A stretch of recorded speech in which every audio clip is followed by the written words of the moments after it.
بصراحة صديقي أنا جلجان قوي من ماتش ليفربول واليونايتد، وحاسس إن في يعني شجاعة هتحصل من اليونايتد وهتكون فوجة ضد ليفربول وهيوقفوا سلسلة انتصارات الفريق. المباراة دي هتكون مباراة القمة في الجولة العشرين، واللي هيكون فيها برضه مباريات قوية تانية هنتكلم عنهم في ملخص سريع، وفي آخر الحلقة هقول لك توقعاتي وأتمنى أشوف توقعاتكم في الكومنتات. المباراة الأولى اللي هتكون ما بين نيوكاسل وتوتنهام، والمباراة دي هتكون مباراة الهجوم ضد الدفاع حرفيا، لأن نيوكاسل ما استقبلش غير هدف واحد بس آخر 5 مباريات، بينما توتنهام هم تاني أكتر فريق قدر إنه يسجل أهداف في الدوري الإنجليزي الموسم ده. أي نعم توتنهام كمان دفاعه خربان خالص واستقبل 12 هدف في آخر 5 مباريات، فأنا شايف إن المباراة دي هتكون ممتعة إلى حد كبير، وأعتقد إن هيكون فيها أهداف كتير. المباراة الثانية اللي هتكون ما بين مانشستر سيتي وويست هام، وهنا هسألك سؤال يا صديقي، هل متوقع إن جوارديولا هيستمر في الفوز للمباراة الثانية على التوالي؟ يعني إحنا وصل بينا الحال إن إحنا بنتكلم عن جوارديولا إنه ممكن يستمر في الفوز للمباراة الثانية على التوالي. أنا هقول لك كده بس يا صديقي معلومة بسيطة أكيد أنت عارفها، تخيل إن السيتي كسب مباراة واحدة بس آخر 5 مباريات،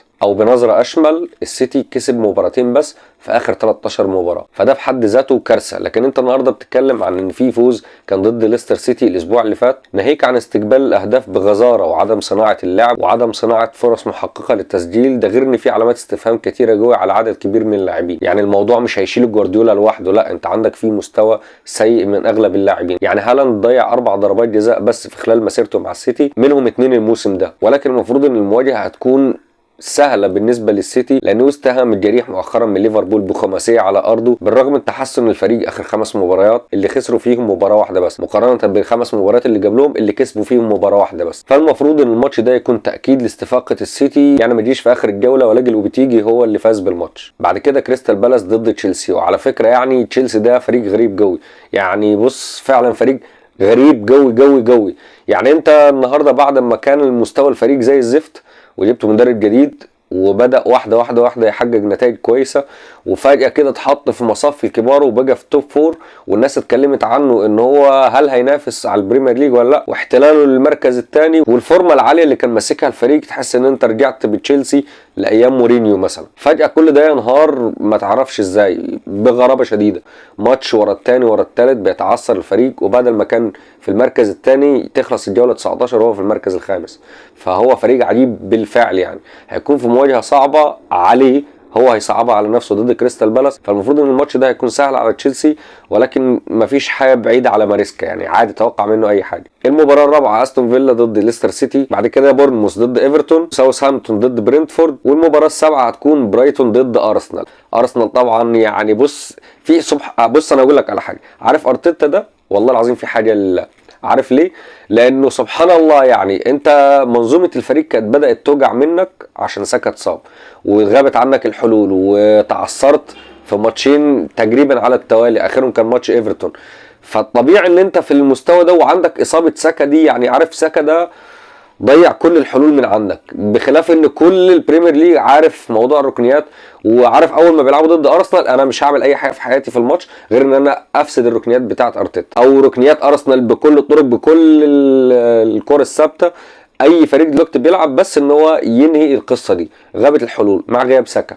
لكن فجاه بيجي لك هديه من السماء، خيسوس الظاهره، يعني عارف خيسوس واخد فورمة رونالدو الظاهرة ونازل بيها ارض الملعب مع ارسنال، بيقدر انه يسجل هاتريك ضد كريستال بالاس في الكاس، وبعديها ضد كريستال بالاس برضه في الدوري بيسجل ثنائيه، وبيسجل هدف تعادل وبيعود بارسنال ضد برينتفورد على ارضهم، وبيفتح من خلاله المباراه لارسنال عشان يقدر يكسب 3-1، وبيقدر ان هو يحتل المركز الثاني في نهايه الجوله 19. المفروض يا صديقي ان مباراه ارسنال ضد برايتون هتكون مباراه سهله للارسنال، لان برايتون فريق التعادلات مقضيها تعادلات، اخر 3 مباريات بينهيها بالتعادل، فالمفروض ان ارسنال هيعدي من المباراه دي بال3 نقاط. المباراه الثامنه هتكون بين فولهام وابسويتش تاون. المباراه دي على فكره يا صديقي هتكون صعبه جوه، وهتكون فيها نديه الى حد كبير، لان فولهام بيقدم مستوى اكتر من رائع الفتره الاخيره. اي نعم فولهام فاز في مباراه واحده بس اخر 5 مباريات، ولكن تخيل ان المباراه دي كانت ضد مين يا صديقي؟ اكيد كانت ضد تشيلسي، وكانت بريمونتادا خرافيه يقودها هاري ويلسون في اخر ربع ساعه. والماتش الاخير في الدوري قدر الفريق انه يقدم مباراه قويه، ولكن انتهت بالتعادل 2-2. اما ابسويتش تاون الطرف الثاني في المواجهه دي، فهو طالع طبعا من فوز قوي ضد عارف مين يا صديقي؟ اكيد ضد تشيلسي، في مباراه كانت هو الاروع من الفريق، وسام مرسي قدم مستوى رائع، وقدر ابسويتش انه يتغلب على تشيلسي، فالفريق عنده نشوه الانتصار بتاعه اخر مباراه، واعتقد ان الماتش ده هيكون صعب، يا ريت تتابعه. المباراه التاسعه صديقي هي المرتقبه بالنسبه لي، المباراه التاسعه اللي هتكون ما بين ليفربول ومانشستر يونايتد. بص يا صديقي، بغض النظر عن مستوى الفرقتين، سواء اذا كان ليفربول في القمه او مانشستر يونايتد في القاعه زي ما بيقول، او بينافس على الهبوط، او فرق بينه وبين الهبوط نقط بسيطه، فبغض النظر عن ده كله، وبغض النظر حتى عن لو كان العكس، لو كان ليفربول هو اللي في المناطق دي واليونايتد هو اللي متصدر، فالماتش ده بيكون صعب على الفرقتين. وانا دايما اول ما بيجي الماتش ده ويكون مستوى ليفربول عالي ومستوى اليونايتد منخفض، بفتكر دايما المباراه المريبه اللي كانت بالنسبه لي. انا كنت حاسس ان يعني عارف اللي هو تحس ان هم كانوا متفقين على انهم متراهنين على الموضوع ده في الماتش. يعني اول ماتشين انا فاكر الموضوع ده، حتى ابو تريكه اتكلم عنه، الدنيا كلها اتقلبت فيه. ليفربول كسبان اول ماتشين في الدوري، اليونايتد خسران اول ماتشين في الدوري، المباراه الثالثه مواجهه ضد بعض، تخيل بقى ايه اللي يحصل في المباراه، اليونايتد هو اللي يكسب. فانا بالنسبه لي ماتش زي ده على الانفيلد، المفروض انا اتمنى، والورق والوقائع وكل حاجه بتقول ان ليفربول هيكسب، ولكن انا متوغوش منين ما تعرفش. بص يا صديق، انا متوغوش.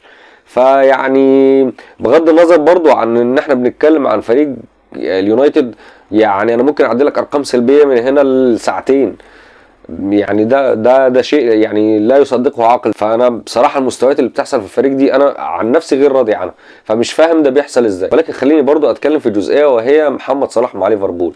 يعني بص، محمد صلاح ده بيعمل كل حاجه، والله العظيم حرفيا محمد صلاح بيعمل كل حاجه، بيصنع الفرص، بيوسع الملعب، بيفتح الملعب، بيضيق الملعب، بيعمل معرفش ايه في الملعب، بيصنع اهداف، بيسجل الاهداف. تخيل يا صديقي لو انا كنت حكيت لك قبل بدايه الموسم ان محمد صلاح هيتصدر قائمه هدافين الدوري الانجليزي في وجود هالاند وفي وجود عتاوله المهاجمين في العالم في اقوى دوري في العالم، وبفارق اهداف كمان، ما حدش كان يتوقع. تخيل ان انا كنت هقول لك ان احنا النهارده في شهر واحد وليفربول متصدر الدوري الانجليزي ومتصدر دوري الابطال، ما حدش كان ممكن يصدق.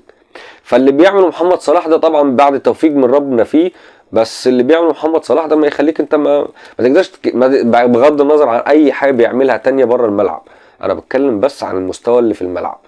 اعتبره يا عم مش مصري، انت بتتكلم عن لاعب في فريق انت مثلا سواء اذا كنت بتشجعه او على الاقل مهتم بالكوره، فانت بتقول رايك بعيد عن ان هو مصري. اتكلم عن ان هو طالما انت نجح عليك جو موضوع مصري وفي حاجات كتير جو بتنتقده فيها، يا عم اتكلم عنه كانه بعيد عن ان هو مصري. انت شايف المستوى اللي بيعمله محمد صلاح ده ايه، فانت احكم بنفسك.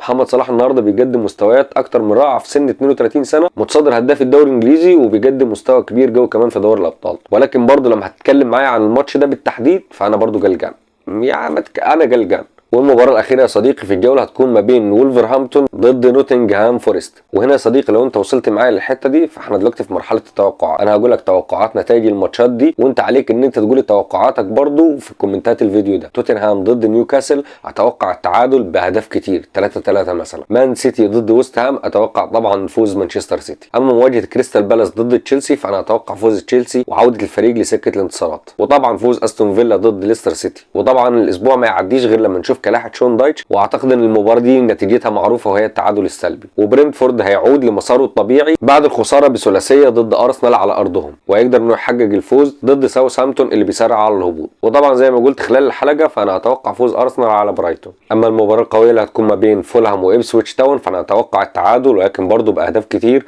لان المباراه دي هتكون قويه جدا. واكيد طبعا اتوقع فوز نوتنغهام فورست ضد الولفز، لان نونو سانتو بيصنع التاريخ حرفيا مع نوتنغهام. اما قمه الجوله بين ليفربول واليونايتد، فانا زي ما قلت لك يا صديقي انا اصلا قلقان من الماتش ده، فانا مش هقول لك توقعاتي للماتش ده بالذات، ولكن عليك انت يا صديقي ان انت تكتب لي كل توقعات عن نتائج الماتشات في الجوله دي. سلام يا صديقي.